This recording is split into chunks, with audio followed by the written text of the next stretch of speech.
Welcome to Heart with Anna, featuring your host, Anna Jaworski. Our program is a program designed to empower the CHD or congenital heart defect community. Our program may also help families who have children who are chronically ill by bringing information and encouragement to you in order to become an advocate for your community. Now, here is Anna Jaworski.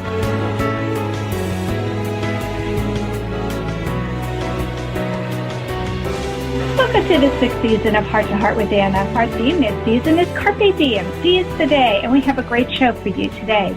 It's December 2015, and one of the most popular articles in the news, not surprisingly, is about football. What is surprising is that it's also about a father and an organization that supports families of children born with congenital heart defects, or CHDs. Carolina Panther Greg Olsen has been nominated for the National Football League Man of the Year Award. Greg Olsen's son was born with hypoplastic left heart syndrome, and he and his wife created the Hardest Yard Fund to provide families of children with congenital heart defects services to make the transition from the hospital to home easier. Congenital heart defects are the number one birth defect, but it's a statistic that is not widely known outside the CHD community. Thanks to people like Greg Olsen, congenital heart defects are garnering more attention. All of that's happening here in the United States. What about children in other countries who are born with congenital heart defects? What services are available for them? How can children in other countries that don't have the same sophisticated health care that we have in the U.S. survive? We'll gain the answers to these questions and more in today's show. Today's show is Seizing the Day with Rachael Wright of HeartGift. Rachael Wright has served as the Executive Director for HeartGift Houston for more than 2 years. In that time, she has worked directly with 10 congenital heart defect patients traveling from 7 different countries. Each of these patients has a CHD that cannot be repaired in their home country. It is her privilege to walk beside these mothers and children as they travel many miles for a healed heart. Rachael is also a mother of 3 children of her own. As a result, charities that serve parents and children are very near to her heart. Rachel's father was born with a congenital heart defect and underwent open heart surgery at the age of 11 in 1959. Working with HeartGift and journeying with families through the process of mending children's hearts has opened a window for her of the incredible journey that her grandmother experienced having a young child with congenital heart defects in the 1950s. Welcome to Heart with Anna, Rachael. Thank you so much for having me. Well, I so enjoyed meeting you in Houston at the Adult Congenital Heart Association regional event, but I had no idea that your father had a congenital heart defect. So can you tell us what his heart defect was and where he had his first surgery? Sure. My father was diagnosed with tetralogy-of-fallot as an infant, and he was able to have life-saving heart surgery at the University of Michigan in 1959. So it was a pretty new surgery when he was able to have that. Right. It's amazing that he made it 11 years. Yes, and he has not had a second repair to his original tetralogy repair, just the one. Wow. That's amazing. Yes. I sometimes don't believe it myself. Yeah. Now that you know so much more about congenital heart defects, I imagine it is a little bit surprising, isn't it? Yes. Are you an only child, Rachael? I'm not. I have 2 older sisters. And are all of you and your sisters, heart healthy? Yes. No one else in the family has a heart defect other than my dad. That's just amazing. And that he had 3 healthy daughters. And is he still alive today? He is. He's 67 years old, and he's still going, still playing golf. Great, and maybe he's listening to you on the radio today. Probably. I'm sure your mom and dad are going to want to tune into this. Do they have a computer? They do. They do have a computer. Okay, so we'll make sure that they get a chance to listen. I'm sure they'll be proud of you and surprised that you are, so many years later, helping people like your father.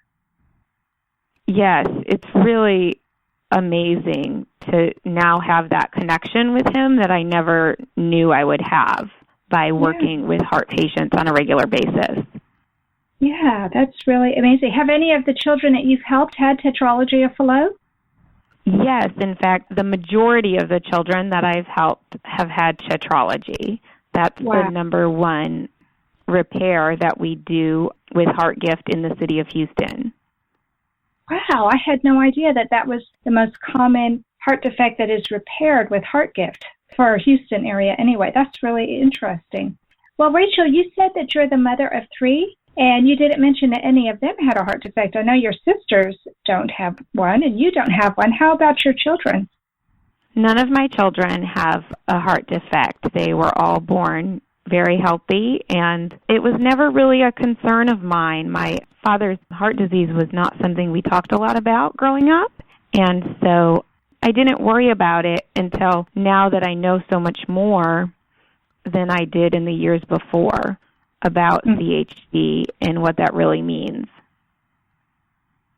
So you didn't have genetic testing, or you weren't considered a high-risk pregnancy? No, not at all.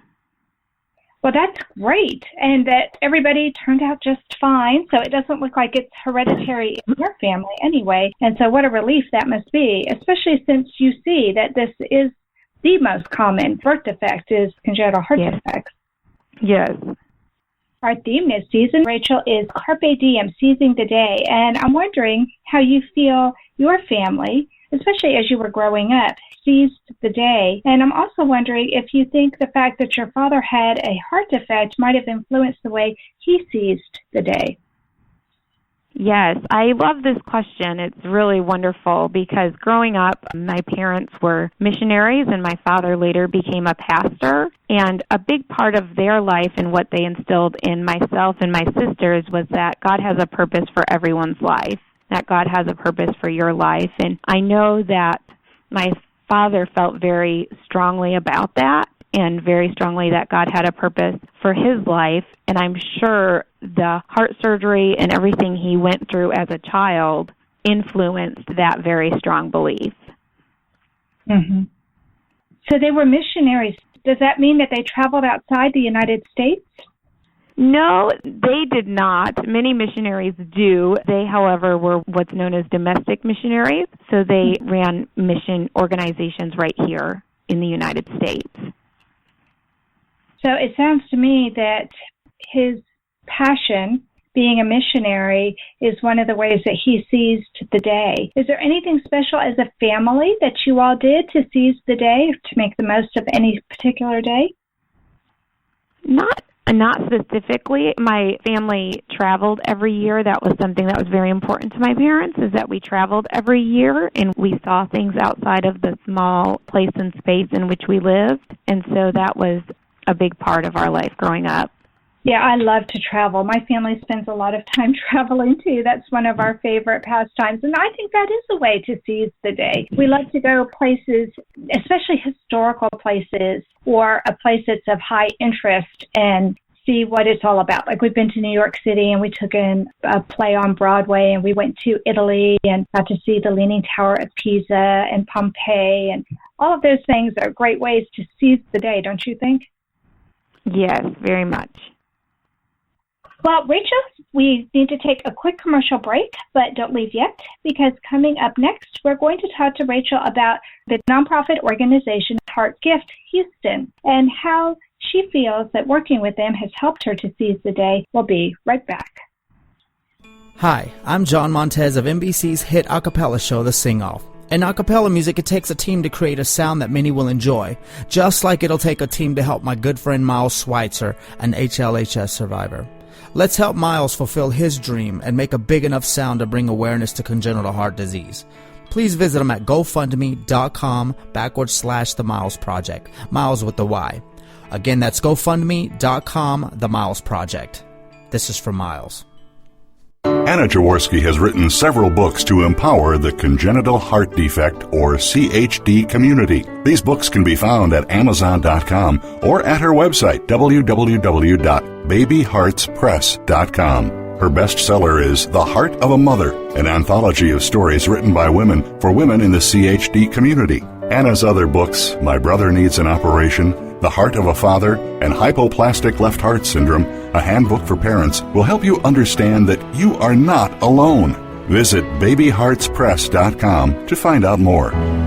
Welcome back to our show, Heart to Heart with Anna, a show for the congenital heart defect community. Today's show is Seizing the Day with Rachael Wright. Rachael is a heart daughter, and she works with HeartGift Houston, a nonprofit organization that provides life-saving heart surgery to children from birth to 14 years of age from around the world, where specialized care is either scarce or non-existent. And we've been talking to Rachael about what Seizing the Day means to her as a daughter of a father born with tetralogy-of-fallot, and what she did to seize the day growing up. And we found out that we have in common that we both love to travel. But Rachael, I was just completely fascinated by the display that you had for HeartGift at the Regional Adult Congenital Heart Association meeting in Houston. I loved all the photos of the children who have been saved. It was just so touching. So can you tell us a little bit more about HeartGift?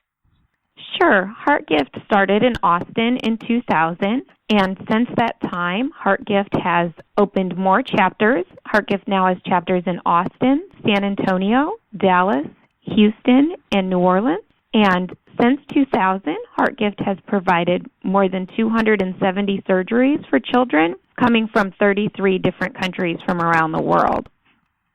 So it's really an amazing feat when you know all the work that goes into each little case that we are able to bring over and each patient that we bring. I work specifically in Houston with the Houston chapter, and we partner with Children's Memorial Hermann Hospital and UT physicians to serve 6 patients annually from different countries from around the world. We have a little boy who's recovering from heart surgery. He had heart surgery on Tuesday, and it was a tetralogy-of-fallot repair that he had done, and he's doing great. Oh, that's wonderful. How old is he? He's 5 years old, and he's from Uganda, Africa. His name is Stephen. Oh, from Uganda. So he's traveled quite a way from home. Do you think he'll be able to make it back home in time for Christmas? Oh, he won't. He won't be able to make it back in time for Christmas. He's scheduled to return home on January 4th. But I know his host family, his host mom and dad, are going to make sure he has a very special Christmas, I'm sure. Tell us more about the host parents or the host families, and if any of our listeners are interested in doing that, can you tell us what they would need to do? Sure. What host families are needed for sometimes vary from patient to patient. Sometimes if we don't have a translator traveling with the patient, we may need a family that speaks a specific language to match the parent and caregiver. However, the main thing that we need from host families is willingness to open their home to medical travelers for 4 to 6 weeks. We like them to have an extra bedroom and bathroom in their home for the mother and child, and an even more extra room if there is a translator involved in the case.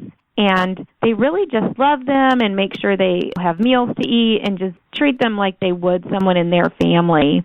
And then just stay up to date on the patient's care, like the medications the patient needs to be taking and whatever restrictions may happen after surgery. So do you usually have heart families that are host families too, since they know the routine? In my experience with HeartGift, I've only had one heart mom also serve as a host mom. And she, of course, did a fabulous job and had so much empathy for the mother of the child having surgery. But I don't necessarily find that. But we also have had some heart moms, while they couldn't host, they served as encouragers and mentors to mom, giving her a lot of moral support. That's wonderful. That's a true mission in and of itself, isn't it? Yes, very much. Well, having worked with people from disadvantaged countries whose children could very well die without these life-saving surgeries must affect the way you live yourself. How has working with HeartGift affected how you seize the day and how you live your life? Well, there's a few things that I do a little more of now that I work for HeartGift. One of those is kind of funny. I wash my hands a lot more than I used to because I'm around patients who are going to be having heart surgery. I also hug my children a little tighter when I get home, and I'm just so grateful that they're happy and healthy. And I also pray a lot more. People sometimes ask, well, how do you get the patient here? Or how do you keep them healthy before surgery? And I just say, we just pray for them. And I really got to witness a lot of little miracles in the last 2.5 years. I agree. Being in a hospital setting or being involved with children who are having to go to the hospital, I find I pray a lot more too. And I was raised Catholic, so I will frequently light a candle and say a prayer while I light the candle. It does make us more appreciative for what we do have and for the good health that we are so lucky to have and the good health care that we have in this country. Don't you think? Yes. Absolutely, absolutely. I think sometimes we take advantage of the accessibility that we have to healthcare and to amazing physicians and hospitals here in our own backyard. And that's very evident when you work with families and you hear about the experiences that they've already had on their heart journey. And it's just so wonderful to be able to intervene and be a positive part of that story. Yeah, you get to be an angel for a little while instead of those doctors and nurses. I'm sure they're a godsend to all of those families. If somebody were interested in being a host family, how would they go about letting you know, Rachel? The best way to do that would be to go to our website at HeartGift.org, and there's a list of all the chapters and the contact information for those.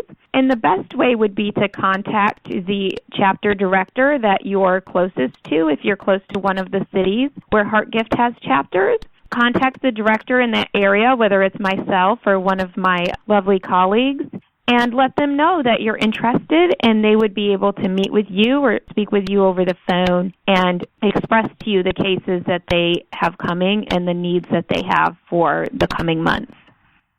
That's perfect. And I'm sure that HeartGift can use help other than just people being host families. What other ways could people get involved with HeartGift?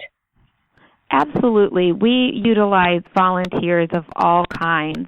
People who are comfortable in a hospital environment who might visit with mom and encourage mom. People who have specific language skills that can help translate at different events or different appointments. Even people who are willing to bring a meal over to a host home just to help alleviate the great responsibility of being a host parent, or maybe taking a child on an outing just to kind of give them something to do and some fun, positive experiences outside of doctor's appointments and hospital stays. Those are all great things that people can do. In addition to that, each HeartGift surgery costs the organization about $25,000. And so raising money is also a big part of being able to serve these children. So every gift matters, and if you don't have time to give, but you have some extra resources, those are appreciated as well. And folks can go right to the website, heartgift.org, and click the donate button. Perfect. Well, that has all been helpful information, and I love all the different ways, from volunteering your time to making a home-cooked meal to maybe taking a child out to the park or to do something fun so that the whole experience is not just about the surgery. I love that. I think that's great. And also to be a support to the moms who come along, too. This has got to be so frightening for all of them. But let's take a quick commercial break. We will come back and talk to Rachel about the biggest obstacle she's had to deal with HeartGift, working to save children's lives, and other ways that we can get involved with her nonprofit. We'll be right back after this commercial. Anna Jaworski has spoken around the world at congenital heart defect events, and she is available as a keynote or guest speaker for your event. Go to hearttoheartwithanna.com to learn more about booking Anna for your event. You can also find out more about the radio program, keep up to date with CHD resources and information about advocacy groups, as well as read Anna's weekly blog. Anna wants you to stay well connected and participate in the CHD community. Visit hearttoheartwithanna.com today. Hi, I'm John Montez of NBC's hit a cappella show, The Sing-Off. In a cappella music, it takes a team to create a sound that many will enjoy, just like it'll take a team to help my good friend Miles Schweitzer, an HLHS survivor. Let's help Miles fulfill his dream and make a big enough sound to bring awareness to congenital heart disease. Please visit him at gofundme.com/The Miles Project, Miles with the Y. Again, that's GoFundMe.com, The Miles Project. This is from Miles.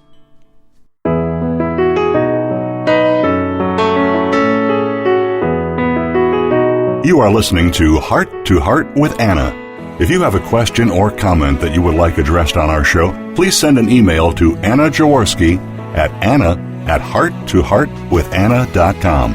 That's Anna@hearttoheartwithanna.com. Now, back to Heart with Anna.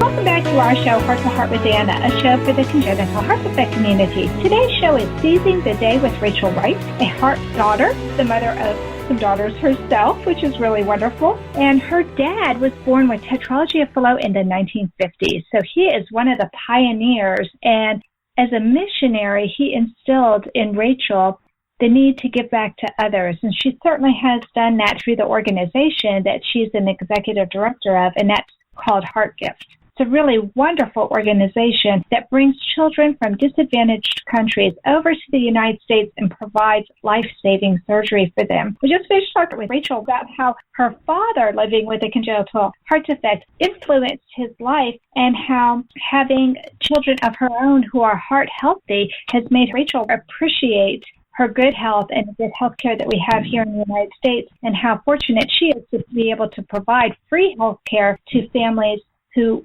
don't have that available in their own country. So we only have a couple of minutes left, but Rachael, I'm intrigued by HeartGift's mission, and I'm sure it's gratifying to help so many people by giving them these life-saving surgeries, but I'm sure that there have been obstacles that you've had to overcome in order to provide this service. So what is the biggest obstacle you have faced in trying to help people through HeartGift? I face that there's a few different challenges. One of the obstacles that we have sometimes as an organization is being able to receive clear echocardiograms from folks in other countries. So we're always looking for groups who do screening of heart patients overseas that can help provide great medical documents that can be reviewed by our medical selection teams here. Also, sometimes the visa process is a big challenge for us, and needing to navigate through that so that the mother and child or caregiver and child can enter the United States for this surgery. And probably the last thing that I wouldn't say is necessarily a huge challenge, it usually turns more into a funny story than a challenge, but our language and cultural barriers. When you're bringing patients over, sometimes they speak rare languages. Not everybody speaks Spanish or English or one of the common languages. A lot of times they may speak a tribal language. And we just love all our caregivers and kids and all our volunteers, and we just all sometimes muddle through together to make it the most positive experience possible. I am sure that is a huge challenge. What kind of cultural challenges have you faced? And are you starting to put together a little booklet? When people come from this country, I need to remember X, Y, or Z? I have not put together a little booklet, but I actually think that's a great idea. Right now it's all up in my head, but I probably should get some of those things written down. We have had challenges with food. We've had some cultural challenges, some cultural differences with breastfeeding in public, for example, may be very different in one culture than it is here in our culture here in the United States. And so we don't ever want to embarrass our caregivers, but we also want them to feel confident and comfortable here as our guests in the United States. So we just work around it and try to make it fun instead of embarrassing.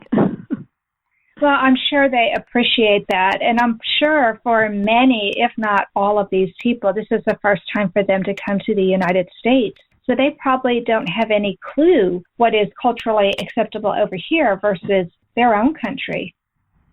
You're absolutely right. You're absolutely right. Many of our families have never been on an airplane. Some of them even have very little experience with automobiles.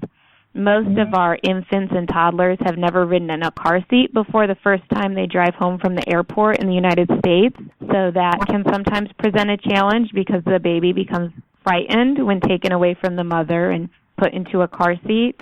So there's a lot of things that one might not think about before going through the experience. I'm sure. It sounds like you've had a crash course in multiculturalism. Yes, you never know what's around the corner.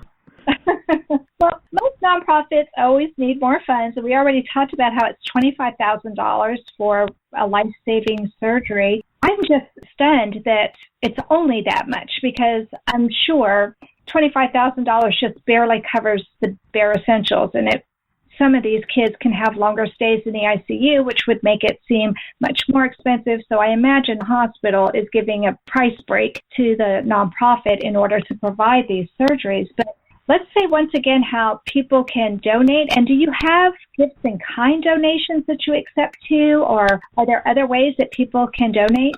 Sure, absolutely. HeartGift often utilizes quite a few gift-in-kind partnerships, and you don't necessarily have to be a doctor to provide those gift-in-kind partnerships, even though we're very reliant on our hospitals and medical partners to keep our work going. But we also sometimes need things like international phone cards are something that's a great gift-in-kind to HeartGift. Every once in a while, if you look up your local HeartGift chapter on social media, once in a while you'll see maybe we need an infant car seat to borrow, or we need a stroller for a specific patient. Periodic items come up like that from time to time. We also provide each caregiver and child with a welcome kit. That's just some basic essentials they may have or they may not have. But this way, if we can provide those in advance, we try to eliminate mom maybe feeling embarrassed about not having things that are very common to us here in the United States. Would that be like clothing, like toothbrushes, toothpaste, shampoo, things of that nature? Nice socks for the hospital so that she doesn't have bare feet because she maybe only has sandals or something like that. Mm-hmm. Okay, those are all great ideas. We're heading into the Christmas season, and so this is a great time of giving. This show actually is airing right before Christmas, so any of you who feel the need or the desire to give back, and especially to give to a family that really is probably feeling so outside their comfort zone, I think this is a great organization that everyone can give. It sounds like from something as inexpensive as a pair of socks or a toothbrush or toothpaste, all the way up to however much money you would like to donate to help provide those surgeries. Any and all of that seems to be welcome. Am I right, Rachel? Absolutely, absolutely. We're a very grassroots organization and very community-minded, and so we appreciate anything folks can do for HeartGift and what help that they can give. Well, I just love having found out about this, and I love all the photos that were shared at the Houston Regional event and on the website. The website's actually very colorful. I recommend all of you go out there. It's very easy to find. It's just heartgift.org, heartgift.org, and you can find even more information. If you'd like to volunteer, you can volunteer or make a donation. So thanks for coming on the show today, Rachel, and for sharing your personal story of dealing with a congenital heart defect, and also how you help as the executive director of HeartGift. Thank you so much for having me. I enjoyed my time. It was a lot of fun. Well, that concludes this show, this episode of Heart to Heart with Anna. Thanks for listening today. Please come back next week on Tuesday at noon Eastern Time. Until then, please find and like us on Facebook. Check out our website, hearttoheartwithanna.com, and our Cafe Press Boutique. Follow our radio show on Blog Talk Radio and Spreaker. And remember, my friends, you are not alone.